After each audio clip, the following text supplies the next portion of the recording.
नमस्ते दोस्तों, अभी मैं पंचम अध्याय रखूंगी। श्री सत्यनारायण भगवान की व्रत कथा का पंचम अध्याय। बोलिए श्री सत्यनारायण भगवान की जय।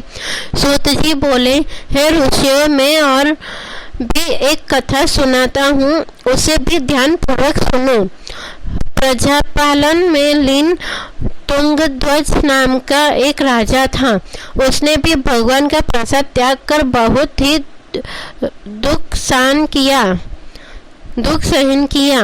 एक बार वन में जाकर वन्य पशुओं को मारकर वह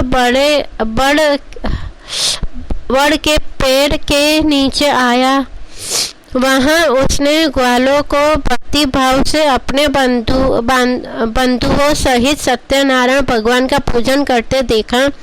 अभिमानवश राजा ने उन्हें देखकर भी पूजा स्थान में नहीं गया और न ही उसने भगवान को नमस्कार किया। ग्वालों ने राजा को प्रसाद दिया, लेकिन उसने वह प्रसाद नहीं खाया और प्रसाद को वहीं छोड़ वह अपने नगर को चला गया।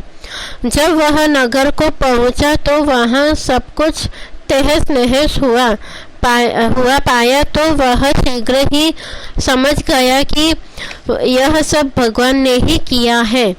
वह दोबारा ग्वालों के पास पहुंचा और विधि पूर्वक पूजा करके प्रसाद खाया तो श्री सत्यनारायण भगवान की कृपा से सब कुछ पहले जैसा हो गया। दीर्घ काल तक सुख भोगने के बाद मरणोपरांत उसे स्वर्गलोक की प्राप्ति हुई। जो मनुष्य परम दुर्लभ इस व्रत को करेगा तो भगवान सत्यनारायण की अनुकंपा से उस धन धान्य की प्राप्ति होगी। निर्धन धनी हो जाता है और भयमुक्त हो जीवन जीता है। संतानहीन मनुष्य को संतान सुख मिलता है और सारे मनोरथ पूर्ण होने पर मानव अंतकाल में वैकुंठ धाम को जाता है। सूत जी बोले, जिन्होंने पहले इस व्रत को किया है, अब उनके दूसरे जन्म की कथा कहता हूँ। वृद्ध शतानंद ब्राह्मण ने सुदामा का जन्म लेकर मोक्ष की प्राप्ति की। लक्कड़हारे ने अगले जन्म में निषाद बनकर मोक्ष प्राप्ति की। उल्कामुख नाम का राजा दशरथ होकर बैकुंठ को गए। साधु नाम के वैश्य ने मोरध्वज बनकर अपने पुत्र को आरे से चीरकर मोक्ष पाया।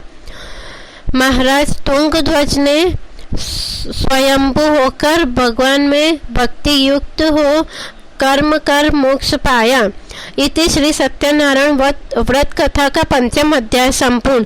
श्रीमन्नारायण नारायण नारायण भजमन नारायण नारायण नारायण। श्री सत्यनारायण भगवान की जय। मोर मुकुट वाले बंसी की जय। साधु बोलो शिव।